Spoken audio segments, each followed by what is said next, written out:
morning. Welcome to your Tuesday. Hope you're having a good morning so far. If you're not, stick around. We're going to help you out with that. How are you? Hi, Lou. How's it going? You look nice. Thank you. I missed you. Oh, thank you so much. Alex is wonderful. Yes, he is. Alex, I call him Super Alex. He does everything. He truly can. Camera, writing, news broadcasting, interviewing, co-hosting. Yeah, he does it all. He can't cook, I don't think, though. What if he could, eh? Oh, maybe he can. I shouldn't say that. I don't really know Alex that well, but no. Anyway, how was your time? Oh, it was so much fun. Family time. Yes, we had some family time at, like on a lake about 40 minutes. No, probably not even 30 minutes north of Perry Sound. It was so much fun. Yeah. Oh my gosh. Did you swim? Huge blast. No, I didn't. Why? All the kids did, but I didn't. Why? I don't know. I was busy drinking. I didn't have. Well, I'm glad you were sensible and stayed out of the water while you were under the influence of alcohol. Yes, that's a good thing. Yes. Yeah. Had a great time. Great time. Good for you. How about you? No, got a lot of work done in the yard. Yes. Oh, because I know that was on your mind. It's always on my mind. Right. It's always on my mind. I have no bottoms of my feet left. Oh. Well, I tend to get involved in projects and I forget to, and then I go and jump in for a swim to cool off, and then I forget to like put shoes or sandals back on again, and I walk around. And I've got cuts and scrapes and splinters and glass particles and. I do not go anywhere barefoot. No. Inside, outside, no. All around the town. No, I do not. The only place I take off shoes is in bed and in the shower. Really? I can't stand walking barefoot. No kidding? Well, if it's like everything that's on the floor is stuck to your foot. Yeah, it's called the ground. Yes, right? When I was a kid, we could run up and down the roads in bare feet on gravel. Me too. On gravel, you too? Yeah, because we were just, and we all, my cousins and I would always make, do little races and stuff at the first part of summer just to toughen up our feet. It's been a lovely summer. It was slow getting going, but this last week and a half has really been something. It's been lovely. I hope it holds out for Rotary, which is next week, yes, right? I'm on holidays. I hope it's nice for my holidays. Yes, I hope it's nice for your holidays too. Okay, so I don't know much about Nunavut. Do you? It's north of us. It is. I didn't even realize that it left the Northwest Territories in 1993 and became a Canadian territory via the Nunavut Land Claims Agreement Act and the Nunavut Act. How brutal is that I don't even know that? Well, I didn't know it either, so it's brutal for both of us, I guess. 1993, so in our lifetimes, Nunavut became a Canadian territory. Apparently, I wasn't paying attention. No, I did. They didn't ask me either. It's huge. Do you know it's over 2 million square kilometers? Holy moly! The population's only 35,944. That's 2016. It should be its own country. Well, it's that huge. Size. It forms most of the Canadian Arctic archipelago. That's a good word. It is a good word. It's an expanse of tundra, craggy mountains, 25 communities accessible only by plane or boat. Wow. I know. The capital is Iqaluit? Yeah. Yay! Luann educated me. You did know something. Iqaluit. It's on Baffin Island. That's the capital. Yeah. So there you go. And they have a language, Inuktitut. Inuktitut. Yeah. Inuktitut. Yeah. Means our land. So anyway, happy anniversary of becoming a Canadian territory and getting actually whatever they got with that. Probably some protection and some. I would think. I mean, Canada's hopefully. Are we taking care? I don't know if are we taking care of them? Look into that, will you? Yeah, I'll get on that. Thank you. We're taking care of them, but there's a lot of poverty there still. Yes. Yeah, there's actually a story coming up in our newscast about Indigenous children's poverty. I know they were talking about. I saw something about the parallels between. Oh my gosh. Like celebrating in Ottawa and what's going on, people without water. Oh, that's up in. They don't have clean water. The place that gets flooded all the time every year. Saskatchewan. Yeah. Terrible. Yeah, and you know what? It's the story that I have. It doesn't matter if they're on reserve or off reserve. Indigenous child poverty is very, very high. We need to fix it. Yeah, we need to fix that for sure. You know what happened? No, what happened? Of course, we know that about 4 months ago, Luke Perry passed away very, very suddenly. Riverdale, the show that he was on. Yes, he had a stroke. Okay.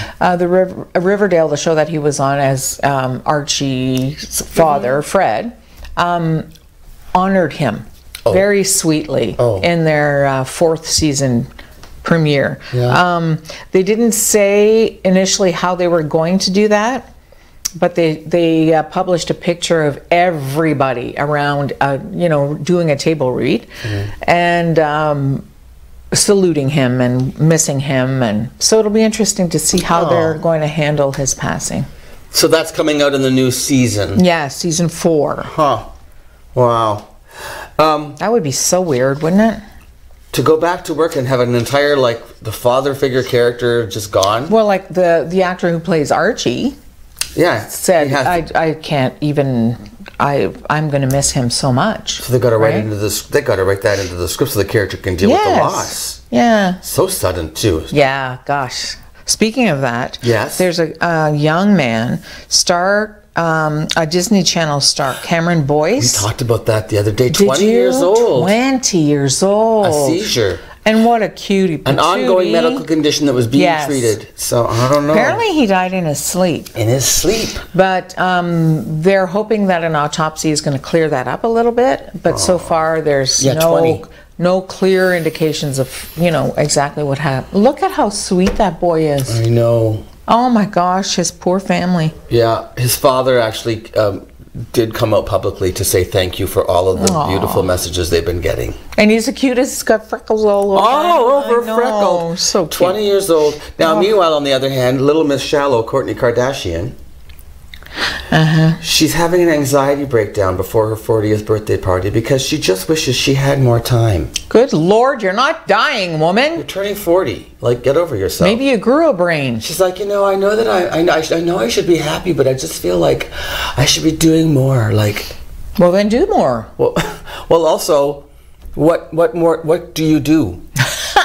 Do something instead of doing more. Instead of being just a Kardashian, right? Which one is Kourtney? What does she do? Do you know? I don't even know. Can't keep track of them all. No, I don't know which one she is. She's the one. I saw a picture on social media this morning of her. She looks like Chris. Like the mother? The mother? The momager? That's good. She looks exactly like her.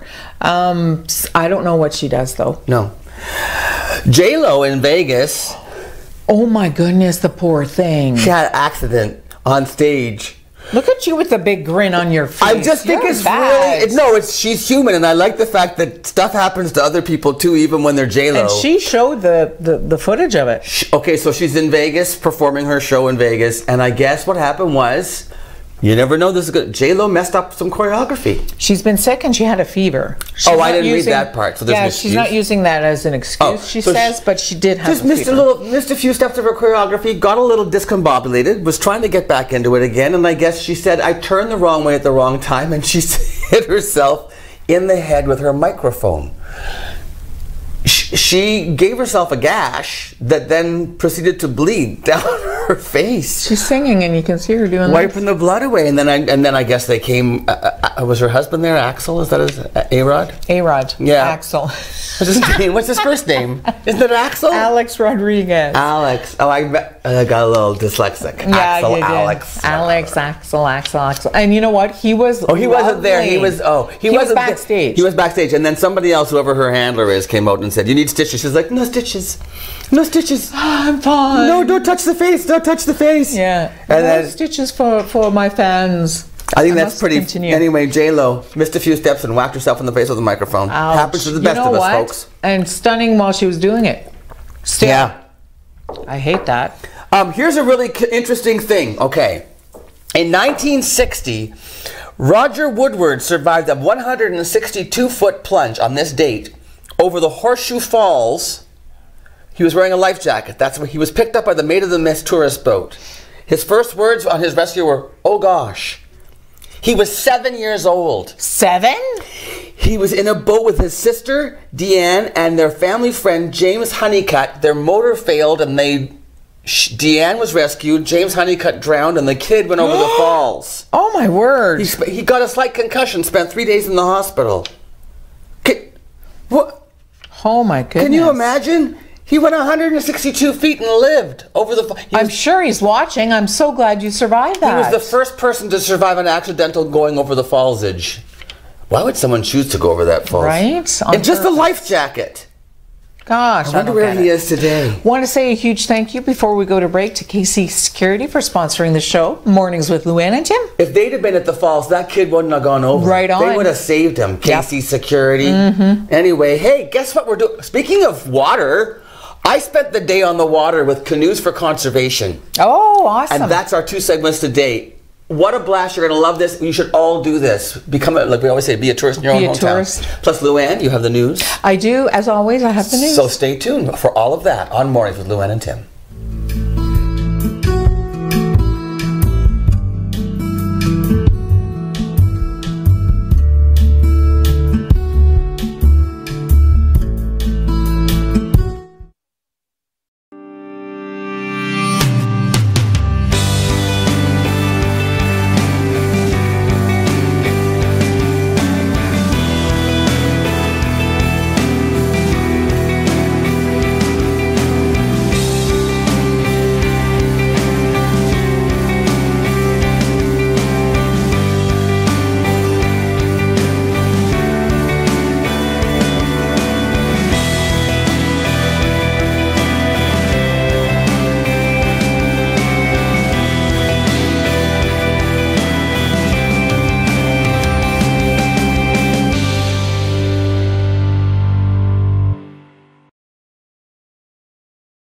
When you support the Restore, it helps Habitat for Humanity build affordable housing for families.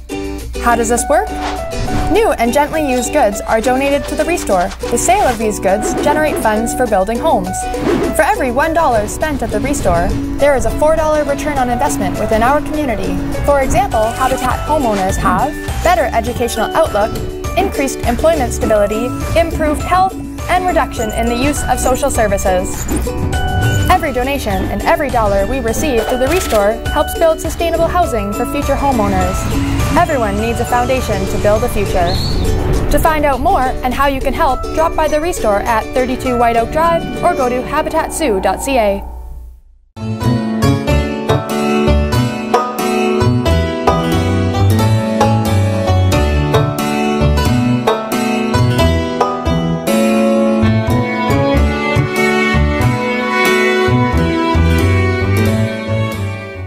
This is absolutely one of the most interesting shoots I've ever done for Mornings with Luann and Tim on ONNtv. I'm in a canoe, as you can see. This is my friend Shirley Horn. Hello. Hi. Chancellor Shirley Horn, is that right? That's correct. Shirley is the Chancellor of Algoma University. I just found out, I did not know your history. 6 years as the chief where? Missinabbi. Missinabbi. And this is, Shirley is my spiritual guide on this tour, right, Cheryl? Yes. Oh, yes. Oh, yes, that's okay. Get your tobacco out, girl. Now, over here, this is my new friend, Peter Grev. Hi, Peter. And that's it, yeah. Tell me where we are right now. So we're actually connecting, we're in a special place that's connected between Lake Superior and Lake Huron. We're right in the middle? Yeah, so we're St. Mary's River.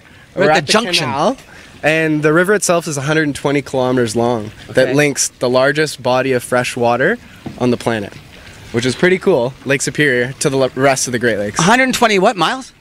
120 kilometers. 120 kilometers is how long the river is. Yeah. And we're right now at the junction where the river opens up. Basically, we're connecting to Superior here. Yeah, so this is a really cool spot because... Like that locked door behind us, there's water all the way up to the top of that, right? Exactly. So the difference in the water level really is Lake Huron in front of us, and then behind us is the water level of Lake Superior, both of which are pretty high right now. Right. But yeah, this lock it works like an elevator. It allows boats to actually move from one body of water to the other. So obviously, Superior is higher, Huron is lower, and the water comes this way, which is why we have rapids, right? Exactly, yeah. So you have that same elevation difference across the rapids that you can see between Whitefish Island and the United States. One of the things we tell people on our tours is that when we're looking around, there's a lot of things that are moving. So you can see wildlife moving. One of the things people bring up a lot is the water is always moving. But we also kind of stress that the land actually has been moving over time. So we bring out different maps and show the way, the shoreline. And not only the shoreline, we're always thinking above water. Yes. But when we're in a canoe, we get a chance, we can actually see below the surface. We get deeper, right? Pun intended. and the hydrology and the actual riverbed has changed a lot as well, right? So if you change the flow of the water, the riverbed actually changes as well. Yeah. Now, before we get going, by the way, this excursion is part of it's a new initiative, and it's a business model, really, isn't it? Because you're going to be trying this. Your old neck of the woods, are you? Is it? I hope so. At some point in time. What's the name of the lake up there? Is it Dog Lake? Dog Lake. So here in Sault Ste. Marie, this is the Lake Superior Watershed Conservancy, in association with, well, I guess. Are you involved with this directly, Shirley? Well, sure, yeah. And Shirley Horn, and also Tourism Sault Ste. Marie, which is, and it's sort of what's it called? Sault Ste. Marie, the future Sault Ste. Marie, Tourism Sault Ste. Marie, it's all part of this development. So this would be something that a group of people could do as a tour, right? Yeah, so the tours are open to the public. We want visitors, we want locals, so there's more learning about our own place. Right. A lot of people we take out that are local have never even seen the city from the water. So I've seen the city from the water, but I've never been around to Whitefish Island via canoe. There we go. This is totally new and gorgeous. So tourists can do this, but now, Shirley, I told you are a spiritual guide for this. So what do we need to do in order to make everybody happy and the universe happy? We're going to do some offerings? Yes, I did. Did I miss it? Yes, you did, because you were talking. Me and my big mouth. No, that's okay. What did you do? I put some tobacco sema in the water to give thanks for the water itself, to give thanks for our lives and our being here as well, to give thanks for all the gifts that we receive, which are all connected, and to keep everybody safe. And in that spiritual kind of attitude, right, so that we can appreciate these gifts. We can appreciate what they do for us. And the water is so significant in that everything is about water in our lives, and without it we would die. So why tobacco to offer? That's or senna. This is a traditional medicine that the Aboriginal people of Turtle Island have always used thousands of years back, and the significance of those gifts was never lost, and it is a sacred medicine, even though people use it in a they misuse, they abuse it in a harmful way. Yeah. But it's one of the gifts, one of the 4 healing gifts that was given to us as a people, which is tobacco, sweetgrass, cedar, and I forget the other. Is sage one of them? Sage. Hey, see it? We knew it. Peter and I took our classes. Yeah, we don't have sage growing around here very much. She was testing us. Yeah. Here's something else that I think is brilliant about First Nation culture. For instance, I'm going to ask, when you know that beautiful new Discovery Center you're doing across Melbourne University, what's that called? The Discovery Center. Is it for? I think that's what it's. And that's like a museum for Aboriginal history and archives and stuff, right? Right. A lot of it was supposedly to hold the archives from the AFN, which is our national body, and they have records going way back. Way back. So they would be archived there. Plus, it's going to be used as a learning space. A learning space. We're going to be having people take classes in there. There's going to be special speakers that are going to be brought in. Right. So there's a place that it becomes a learning center. I think more a Discovery Learning Center, something like that. So when they broke the ground for that, I'm going to guess that they probably had to have some sort of a ceremony, because I found out when I have visited the elders in the classroom, Peter, that in First Nation culture, they want to honor everything, the animals and the plants on a site. So they won't even put a building up, like even on a reserve, right, or on any of your land. If they're going to build something, they have to ask permission to the Creator and to all the creatures that live there. Am I right about that? You certainly are. Thank you for learning your lessons well. Well, that's the elders in the classroom. They're doing that now with children in elementary school. We didn't learn that stuff when I was a kid. Did you? No, I didn't get. And you're even way younger than me. I got a little bit of exposure. Yeah. I do remember a couple of instances. Where we had, I believe it was. Can't remember. Willard Pine. That's who it was. Willard. Oh yeah. He's fun. Yeah. Willard and Marie. I love them. Yeah. Hey. Pretty spiritual people. They are. And that whole family, the whole Pine family, comes back, goes all the way back to and beyond. And beyond. Chief Shingwak. No kid, beyond Shingwak. Yes. Oh, yeah. I met an ancestor of Chief Shingwak's too, actually, in the classroom. But what I wanted to say was that this kind of a tour too, it's an eco tour because we're from the aspect of the environment, right, Peter? It's completely environmentally friendly. Yeah, so we try to keep everything green. It's people powered. We get our participants to help us propel the canoe. There's a lot of alliteration there.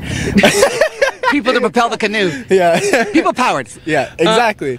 But it's also, so we're in a canoe. We strive to leave no trace as we go along. No trace. We don't use anything that's wasteful or things that we always use things that we're gonna reuse. Yeah. So we have like you got a whole basket of goodies here. So let's talk a little bit about, were you gonna show me what's in the canal? Is that what this stone is or what, Peter? Yeah, sure. I have a it's like going to school. But this is this is what I was gonna say is so great about this initiative for tourists, but also for locals. I'm learning I'm gonna learn stuff that I didn't know about our own area, and then also how long? About 25 years. 50, well, that's good. 56. You always want to learn new things. You do, but also the cultural aspect of it I think is so cool that we're learning about the environment, we're learning about the history of this land and this area. So tell me a little bit about, let's let Peter reach into it. You and I are going to take a little break. All right. We'll let Peter do his thing. Reach into your bag of goodies. What do you got for us? Well, I just wanted to start by, when you were talking about the cultural aspect and we're talking about an eco tour, I think those two things, the more we do this, the more we realize that they really weave in together well. And one of the things even we've already touched on is Anishinaabe language, and we try to bring in a few words here and there into what we do. So when we talk about the whitefish, we say a tikamek. I heard tobacco, sema, right? We try to tell people miigwech, thank you. Miigwech, right? Thank you. Yeah. But yeah, as we go through the tour, I think it really Ani, welcome. Yeah. Am I good? Yeah. Okay. Wow. So, Ani. So as we go through the tour, we really like to weave those in because it really shows. We've touched on it a couple times, and I want to explicitly say it is that using different ways of knowing, so the Anishinaabe way of knowing is a cool way to see into environmental stewardship itself. What do you got for us here? I see stones. I love geology. I love rocks. So I'm going to share some rocks with you. I'll get you to hold them. Yeah. It's layered. Why is it layered? Is it really? Is that naturally layered? It's a sedimentary rock, and what's really cool about this rock itself, you could probably recognize it in a couple buildings. So totally, all the buildings at the Parks Canada at the locks. Yeah. So what we like to say is that sandstone. Is this sandstone? Yeah. So it's a sedimentary rock. It's a red sandstone. It's called Jacobsville sandstone. Why Jacobsville? Do you know? So the reason for the name, what I found was there was a quarry in Jacobsville, Michigan. Okay. That was really renowned for. Their economy was based around quarrying this rock, and so they named it after that city. Cool. But the rock is way older than that city. Sure. And yeah, so it has a very characteristic appeal in terms of its aesthetic, but it also has a lot of cool properties that we like to share with our visitors. So one of the cool things, and you already mentioned, is the canal buildings are made out of it. So the reason, I'll let you guess, why do you think they used it to build the canal out of? Because it's all over Lake Superior and it was handy to get. Yeah, that's one of the reasons. So in this area, it's not necessarily all over Lake Superior, but in this area, it has outcroppings. It has outcroppings in this area, and that's why it was easy to get. Yeah, well, we'll add another layer. So that's by it's sedimentary. You can add another layer. Yeah.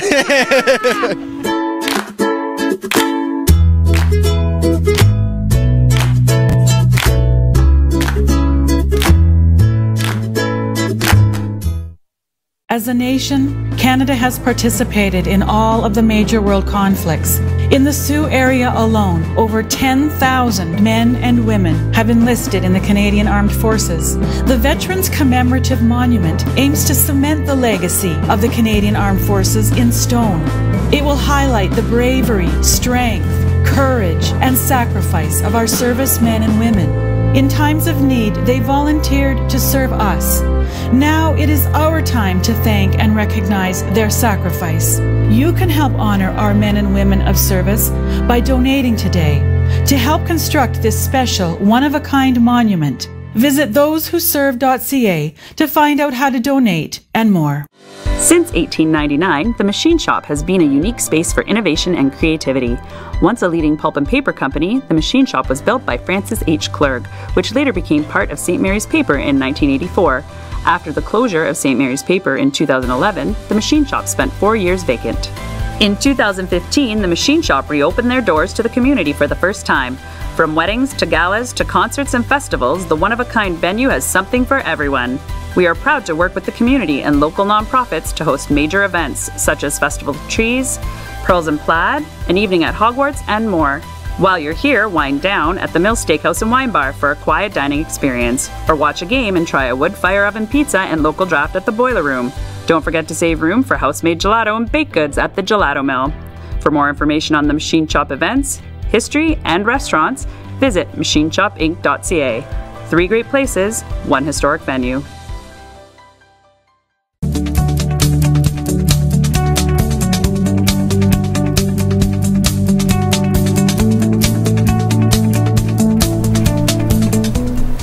You should go canoeing.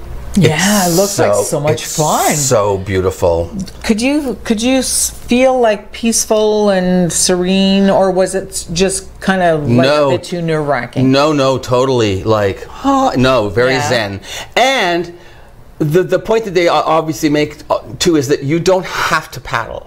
Right. So if you're somebody who has a mobility issue, if you're a senior, or if you just don't want to, right, 2 people can actually paddle the canoe full of 20-odd people. Like, it doesn't take that much manpower. The guides will do it, but it's good exercise. It's fun to participate. It would be a real bonding thing, I would think, to get in that canoe. Did you paddle? No. I had a microphone in my hand. I was very busy. Oh yes, well there's that. You were. Joni and Gary did all the paddling, and I think in the second section you see us when we get to the actual, like, close to the rapids, and they just have to, while I'm interviewing, trying to keep they're just like maintaining. It was a really nice trip for me. Anyway. You know what happened? Adele went to see Celine Dion in London. Adele went to see, she loves Celine Dion. She just loves her. Wow. Well, the big scuttle is that she was there holding hands with a very handsome man. And I saw a picture. He's very handsome. Who was it? His name is Paul Drayton. Happens to be a really good friend, if not a best friend of Adele's for years and years. Holding hands because they were in a crowd, I think, especially in light of the fact that he's been married to his husband for a couple of years now. So. Oh, he's gay? Yes. So they're just hanging out. They're just hanging out, you know. She and her husband split. Yes. In April. They were young when they got together, were they not? No. No? Oh, okay. No. I don't think so. Huh. But she has a baby? Rumors. She has a baby. Yes. But there are rumors that she is seeing somebody, so I hope so. But not the gay guy? Not the gay guy. Well, why would you see a gay guy? I don't know. Maybe she wanted her hair done. Help me with my makeup. I always say for foreplay, I'll tie you up and tease your hair. The royal family. Speaking of gays, no, just kidding. Oh. Who was the youngest one? There was rumors about him. The youngest son. There's Andrew. There's gay. Who's the baby boy? Andrew. No, Andrew's not the youngest. There's another one after him. There was rumors that he was gay. But he's married now. I think the rumors were out because he was working with Andrew Lloyd Webber in the Really Useful Company with theater and stuff, and they thought, oh, Edward. That's the one. Anyway, it's the anniversary of the Queen and Lieutenant Philip Mountbatten's engagement. On July the 9th, 1947, Buckingham Palace announced the engagement of Princess Elizabeth to Royal Navy Lieutenant Philip Mountbatten. Oh, that's cool. Do you celebrate your anniversary of your engagement? My husband Jim was away actually, and he called me on the day that he asked me to marry him. You remember? So you guys know the date. Yes, yeah, it's very lovely. That is romantic. Yeah. My father gave my mother yellow roses every year on the anniversary of their engagement. Aww. One for every year they were married. So the last time it was like 54 yellow roses on the anniversary of their engagement. Lovely, lovely, lovely. Please stay with us. We have the news coming up next. Mornings with Luann and Tim.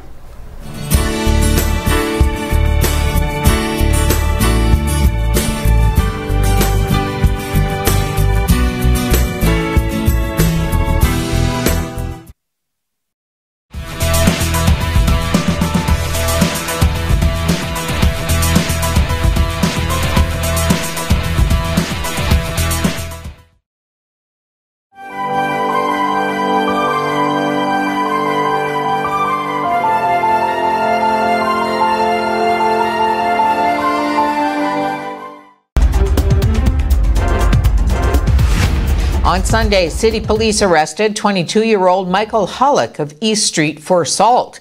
Police say the accused went to a business on Northern Avenue and was going through a donation container. An employee asked Hullock to stop and he hit the employee. Hullock is charged with 1 count of assault and 2 counts of breach of probation. He's scheduled to appear in court on August 19th. On July 6th, city police arrested 28-year-old Linda Lafreniere of Blind River and 25-year-old Joshua Wilson of Farwell Terrace for possession of a controlled substance for the purpose of trafficking. Police say the 2 accused were seen leaving the downtown area in a vehicle at a high rate of speed. Officers located that vehicle and found a bag containing approximately 14 grams of cocaine and brass knuckles. Lafreniere is charged with 1 count of possession of a controlled substance for the purpose of trafficking and 1 count of possession of a prohibited weapon. Wilson is charged with 1 count of possession of a controlled substance for the purpose of trafficking, 1 count of possession of a prohibited weapon, and also 1 count of possession of a prohibited weapon contrary to an order. Both were held for bail court. An Ontario man who sexually abused his young daughter and a teenage family friend has been sentenced to 3.5 years in prison after a judge found he showed a lack of insight into his actions. The man, identified only as JS, pleaded guilty to 1 count of sexual touching in connection with his daughter and 1 of sexual assault related to the friend. Court heard the sexual assaults occurred while the daughter, whose parents are divorced, was visiting her father and spanned 4 years, starting when she was 8. After she came forward about the abuse in 2016, court heard another young woman, a close family friend, said JS had sexually assaulted her after a party while she was passed out from drinking. Prosecutors sought a sentence of 7 years, while defense lawyers had argued JS, who's 39, should face 1 year and 90 days behind bars to increase his chances of rehabilitation. In a recently released ruling, an Ottawa judge said that while JS is considered to pose a low risk of reoffending, his comments to a psychiatrist who assessed him indicate a serious lack of insight into the seriousness of his actions and the risks that he presents to children. The psychiatrist noted JS knows sex with children is wrong, but seems to have incomplete understanding of the idea of consent and the fact that children cannot consent to sex. Ontario wants to give midwives across the province the ability to prescribe a wider variety of medications, a move those in the profession say could help improve patient care. Yesterday, Health Minister Christine Elliott said that consultations are underway to expand midwives' scope of practice with the body that regulates the profession. She said the province wants to enable midwives to use their education and training more effectively. The laws that regulate midwives spell out specific medications they can prescribe to patients. For certain drugs, such as some narcotics, midwives currently have to consult a physician if they want to prescribe the medication to a patient. Elliott asked the College of Midwives of Ontario in a recent letter to amend its drug regulations by the end of the year to expand what medications its members can prescribe. The college said that Elliott's letter had come after it had asked the government in January to allow midwives access to any drug or substance approved by Health Canada that is within the scope of midwifery practice, with some exceptions. The cause of a service outage that affected voice calls on numerous Canadian mobile brands starting on Sunday afternoon remained unclear yesterday, as carriers said only some customers continued to have problems. TELUS, Bell Canada, Freedom, and Rogers experienced problems with voice service about the same time, but restoration began late Sunday. None of the carriers had publicly stated a root cause of the disruption as of yesterday afternoon. The degraded quality of service included dropped wireless voice calls and an unspecified number of customers being unable to place or receive wireless voice calls. There are 2 babies here and 7 adults. It is clear that there's been an effort pursuant to last week for an outright cover-up. Texas Democratic Congresswoman Sheila Jackson Lee alleges that the Department of Homeland Security is engaged in a cover-up after an Inspector General's report that found poor conditions and dangerous overcrowding at Texas border stations. I want to tell you why I came. 1, to address the conditions of babies, to address the conditions of children under 6, to address the question of bed space, food, cleanliness, medical care, time of stay, unaccompanied children, the number of agents, and also the question of versus men and women agents, Border Patrol agents, and the question of female hygiene. I am sick and tired of a natural and man-made disaster being created by this administration and an inactive Department of Homeland Security that is doing nothing but whining about not having money. By the way, they had money they could reprogram, but we just gave them $4.6 billion of American taxpayer dollars, and they've done nothing. U.S. House Speaker Nancy Pelosi says President Donald Trump wants to add a citizenship question to next year's census because he wants to make America white again. The Supreme Court did not rule in their favor because they said the administration did not give sufficient evidence as to why the census citizenship question should be there. So they kicked the can, and then the administration said, okay, we won't put it on there, and then the president injected himself into this. But this is about keeping, make America, this hat, make America white again. They want to make sure that people, certain people, are counted. It's really disgraceful, and it's not what our founders had in mind.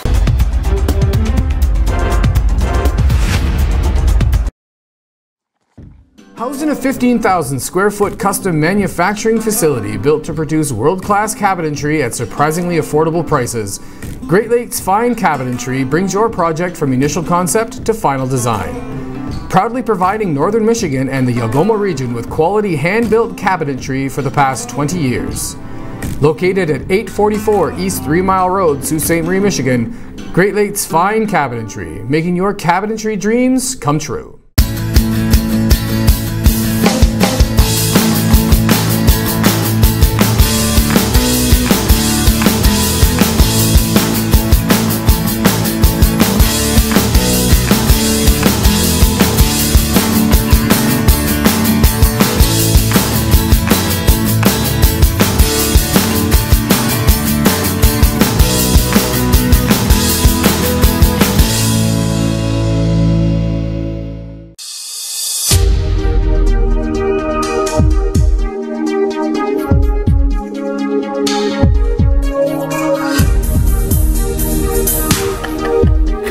Did you ever watch Grey's Anatomy?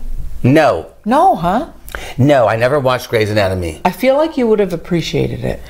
I think I tried a couple times, but I was really into ER. Oh. Which came before, right? Yes, it did. Yeah, no, I never got attached to the characters. I never really gave it a chance. No, huh? Did you watch it? I did. Loved it. Loved it for a lot of years. Yeah, I stopped watching it because I kind of got a little bit bored. So the last maybe 3 or 4 seasons I didn't watch. I was the same with ER when they changed so many of the characters that people left the show and stuff. It was like, I don't really. And then it became really more soap opera-y about the relationships of the characters rather than the cases they were handling. Like I watched ER because I liked all the smaller storylines. Yes. The ongoing plot lines didn't interest me as much. Yeah, that's right. Katherine Heigl, who played Izzy, it addressed the possible return, her possible return to Grey's Anatomy, and she went, yeah, no. Wait, it's not still on the air? Yes. Oh, yeah, it's still on the air. I had no idea. Yes. That's a lot of years. That's a ton of years. So she's not going to go back? No, she's saying no. She said, she said, I haven't even thought about Izzy in years, is what she said. Oh, really? So, yeah. I wonder, there's some actors who probably would be happy to go back because they haven't had careers since. I would think. There was who was the guy, Goran? He was from ER, and he starred in a film that they shot here in the Sioux, actually. They turned the Rankin Arena into like the North Pole or something. It was a polar bear film. Forget what it was called. Keith worked on it. But anyway, Goran, and I can't remember his last name, but he was in that, and he did ER, and he hasn't done much since. No, huh? No, he was Serbian, I think. Dr. Kovac. How do you know that? Michael just told me. Oh! She's got an earpiece. She cheats. I do. I teach. And Michael says he worked on that too. He worked in that film when they did the polar bear. So he would know. They actually they didn't get all polar. They had one polar bear that apparently was so mean they couldn't even use it. Ooh. Yeah. So they got a brown bear and then they had to color it. Stop it. I'm not kidding. You asked Michael. Really? They colored the bear's fur. He's saying yes. It's true because the polar bear that they brought in was too couldn't be dealt with the actors. Whose job could that have been? Safe wrangling that or painting the bear. Aye. And it was just a baby bear. And you get those boxes. You need a couple of boxes at least to dye that bear's hair. I think maybe he just went to a salon. Maybe he was just spray painted. Right? That would be dangerous. Apparently Chris Brown is like cruising. His 3rd album, #1. He's with Indigo. I get mixed up. Who's the comic? Chris Rock. Chris Rock, yeah. Chris Brown is a musician. He's a musician, yep. Does he have a scandal? Oh, was he the one who said things? No. He was the one that beat up Rihanna. Allegedly. And he's doing really well. Isn't that lovely?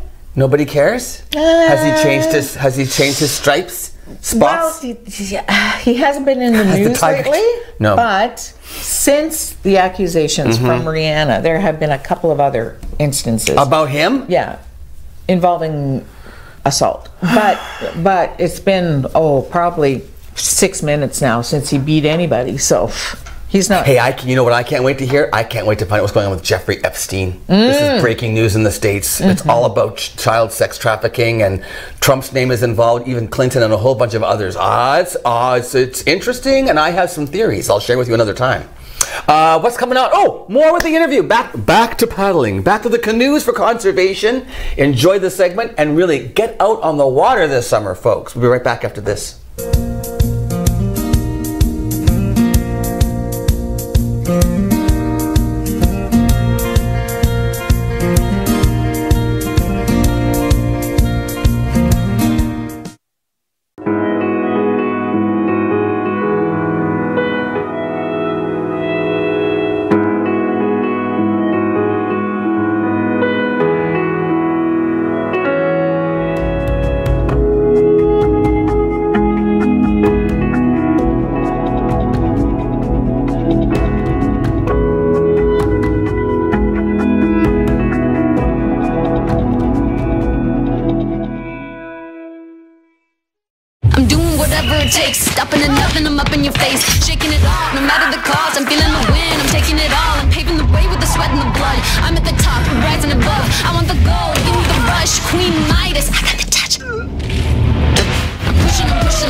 So the riverbed itself is made of this rock. Oh, underneath us. Yeah, so underneath the water, below us, this is the bedrock, right? It's the layer below us.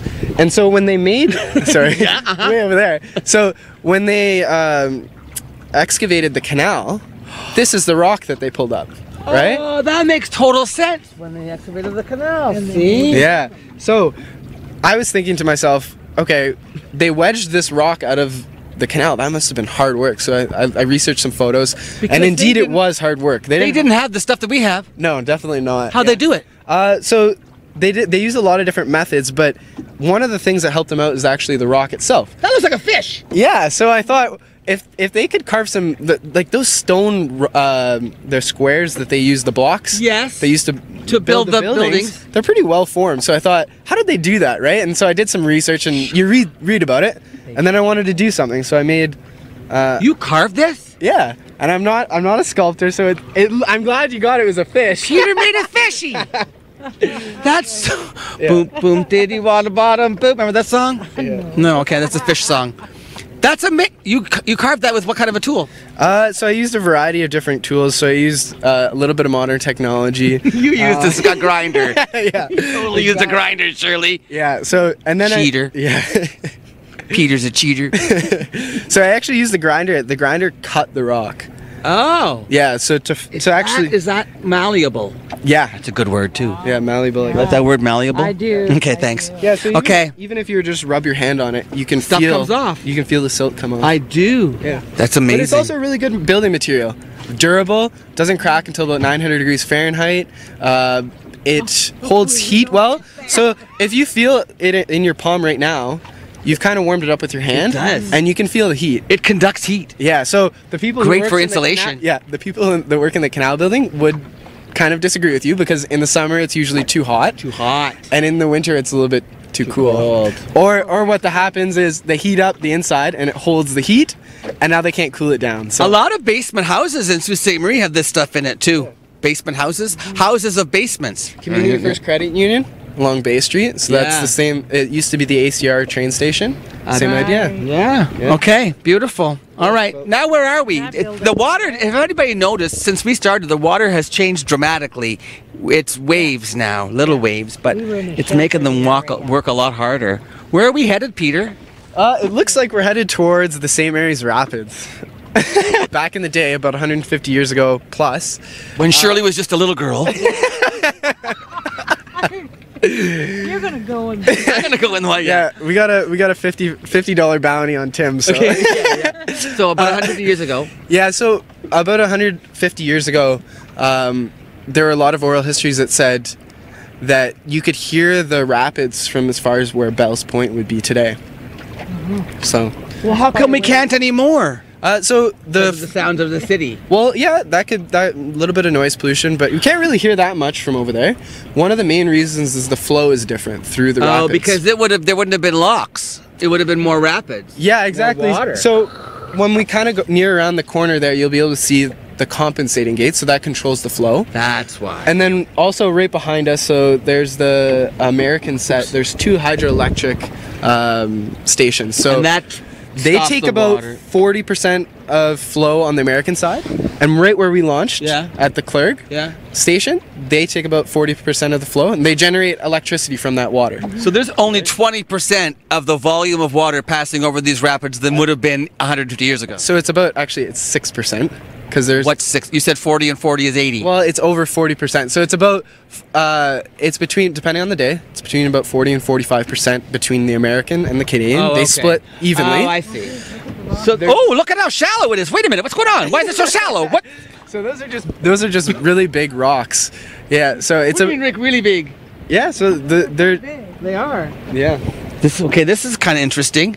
I have a question then. No, so not really a question, just a statement. So basically, 6% of the volume of water is now flowing over the rapids that would have been in the olden days. Yeah, exactly. Which is why it would have been a lot louder, and you would have heard it at Bell's Point.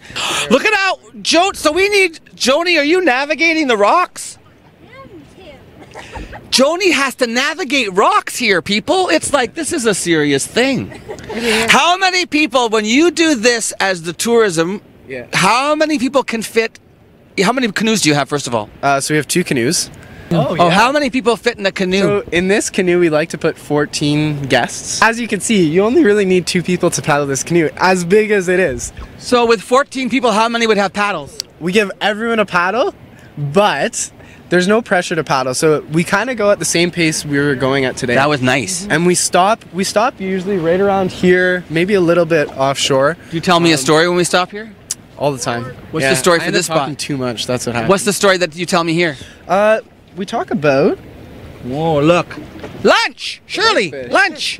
Yeah. Shirley was trying to eat that back on shore. She's like, is that whitefish? She loves whitefish. Yes, absolutely. Smoke. Absolutely. Okay, tell me the story. I'll let you hold the... You want me to hold it? Yeah. You be my Vanna White and hold the fish. Whitefish. Okay. There's also round whitefish in these areas, because I actually was fishing the other day and I caught one in the morning. This is what? This is lake trout. Shirley knows everything. It's still good. Oh, it's delicious. Wait, where does trout come from? Not from here. Yeah, there's trout here as well. In this area? There's a lot of different fish species actually, right? Salmon? The river. Yeah, there's a salmon species here. Whitefish, trout, what else? Anything else you know? Perch. Perch. Are perch little?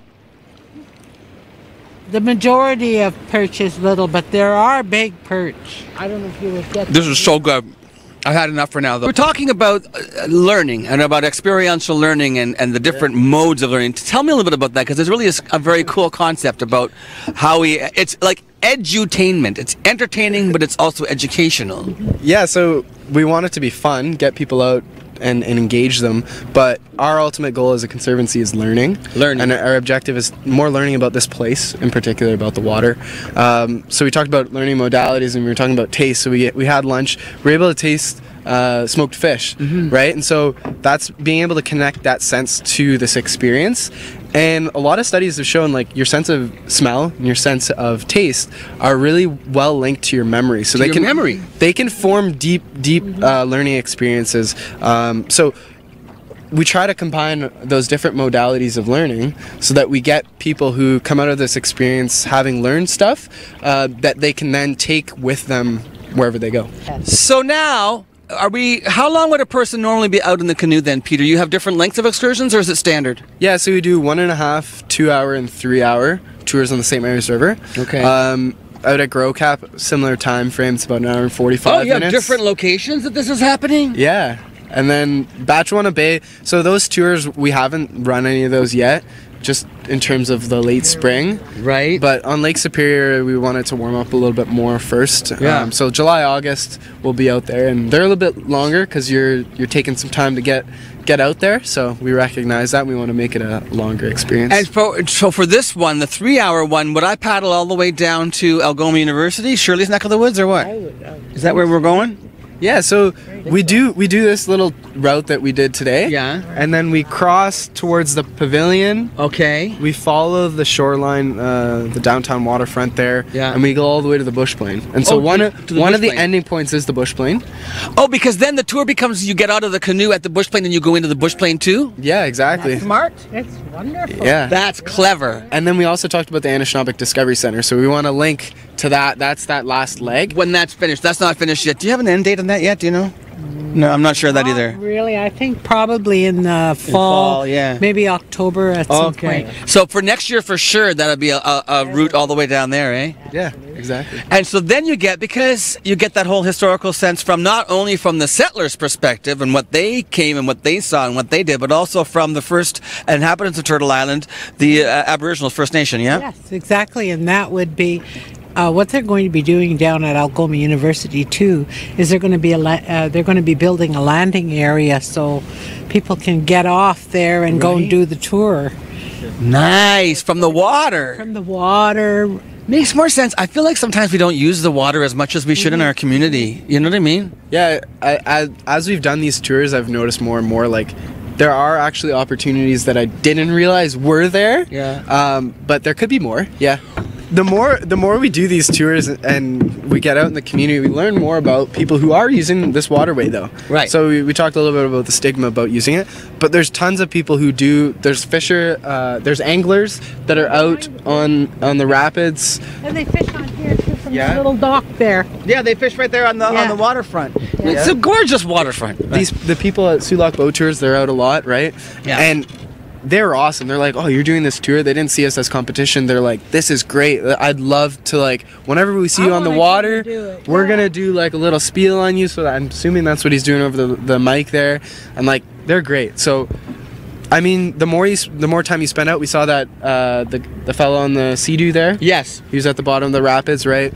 So there's a lot of different people who are out on the water. And I think once you get out there, you see it more and more. And I think also, Shirley, for people who live in Sault Ste. Marie, it's really important that, like, when we have visitors who come here, like a tourist comes to Sault Ste. Marie and says, what's there to do? When we as residents experience this kind of thing, it puts us in a better position to tell people about what you can do when you're in Sault Ste. Marie, right? Absolutely. And the thing about it is, Sault Ste. Marie has a lot of resources from the First Nations perspective. Yes. And I sit on one of the boards with the city council and the mayor, and that's what I promote, is that we need to start using the assets that we have here in Sault Ste. Marie, like this water, like this canal, and and create a story about it, because it has a story. And make this the meeting place that it was before. Exactly. Peter, just to wrap up then now, if I wanted to book a tour, if I had a group, or even if I'm alone, or if I have one or two people, can I still come and show up, or how does that work? If I'm not 8 people, or if I'm not 20 people, can I still join in? Yeah, so on our website at superiorconservancy.org, you can book online as an individual. You can send in a form for a group, or you can email us. So canoe@superiorconservancy.org. We'll get Michael to put those on the screen when we air this as well, so people can actually have a visual as well, because we know that experiential learning, you want to be able to see. Yeah. Oh, look at the geese. This is the gate we were talking about. Oh, there it is. That was a lock. That was one of the gates of the lock that you said that it's in the graveyard of locks. And so if we look right to your right, that's another one. Michael, look, can you get that on camera, Michael? That's a lock gate. See that on the shore right there, Michael? So they get rotten after a while? So they waterlogged and stuff? As far as I know, yeah, what I've been told is they get waterlogged. And so what they actually did with the gates that were there, these are the most recent gates, and they replaced them with steel gates. So now they were steel, but this is what they used to do. They just release them and float them down into the bottom of the river. Yeah, they sink them. So that one's being sunk there. So they let them sit. So yeah, what? The pier thing? Oh, there's piers down here. There used to be an old dock here. You guys, this is so cool. You need to come and do this, everybody. If you look at actually, when we're going, Tim, it'll be a little bit harder for you, but on your right there, Shirley, you'll be able to see some old like cartwheels. Cartwheels? Yeah, and some. I can do cartwheels. They're metal like cartwheels. How many of you do these canoe tours? How many people do you have doing these things? What do you mean by that? Like, if I'm going to get in the boat, there's going to be somebody who's not necessarily Peter, but someone like a Peter. How many of you are there? There's 4 of us guides, and then 6 of us total. Because of Joni and Gary, by the way, you're going to be on the show tomorrow. We're airing this on Friday this week. You're going to be on the show on Tuesday, so you will already have been on the show by the time this airs. Thank you for all of your hard work. Thank you. And for hosting us. And back there, Gary, thank you for steering the ship, sir. A pleasure. Okay, we got to say goodbye now, but this has been an absolute blast. Thank you so much again. It's Lake Superior Watershed Conservancy. The website is superiorconservancy.org. And Shirley, my friend, mwah. Thank you. Miigwech. Chi miigwech. Yeah. That's big So thanks. Peter, you grab his feet and I'll grab No! Michael, help me. Okay, we'll be back. He'll be immersed for sure. We'll be right back with more with Luann and Tim after this. I'm getting to shore quickly.